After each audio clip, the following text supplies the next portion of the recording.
నల్ల ఉమ్మెంత ఆకుల్ని ఆలివ్ ఆయిల్లో కానీ ఆముదంలో కానీ లేదా నల్ల నువ్వుల నూనెలో కానీ బాగా ఉడికించిన తర్వాత ఆ మరిగినటువంటి ద్రావణాన్ని చల్లార్చి ఒక గాజు పాత్రలో ఎత్తుకొని ఎక్కడైతే తల వెంట్రుకలు రాలిపోతుంటాయో, ఎవరికైతే బట్టతల ఉంటుందో, ఈ ఆకుల యొక్క కాగిన రసాన్ని తలకు వారానికి 3 సార్లు మర్దన చేసుకున్నట్టు అవుతే రాలిపోయిన వెంట్రుకల ప్రాంతంలో కానీ బోడితల ప్రాంతంలో కానీ మళ్ళీ వెంట్రుకలు పెరుగుతాయి.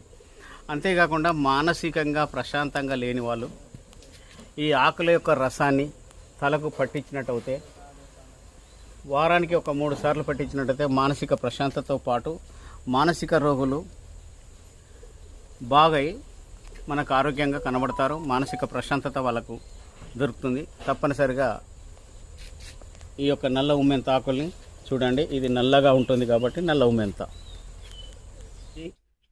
చూర్ణం చేసి తేనెలో కలుపుకొని ఉదయం సాయంత్రం కుంకుడు గింజంత మాత్రం తీసుకొని వాడినట్టయితే హృదయానికి సంబంధించినటువంటి వ్యాధులు కూడా తగ్గుతాయి. కొలెస్ట్రాల్ ప్రాబ్లం కానీ, గుండె కవాటాలు మూసుకపోవటం కానీ, గుండె వీక్ ఉండటం వల్ల కూడా జరిగేటువంటి సమస్యల నుంచి మనం బయటపడవచ్చు.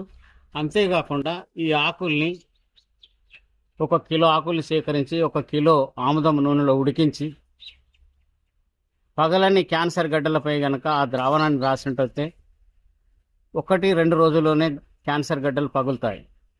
అంతేకాకుండా శరీరంలో ఎక్కడ గాయమైనా అది ఎంతకు మాననప్పటికీ ఈ మానని గాయాలను ఇది మాన్పడానికి భగవంతుడు మనకి ఇచ్చినటువంటి ఒక వృక్ష సంపద.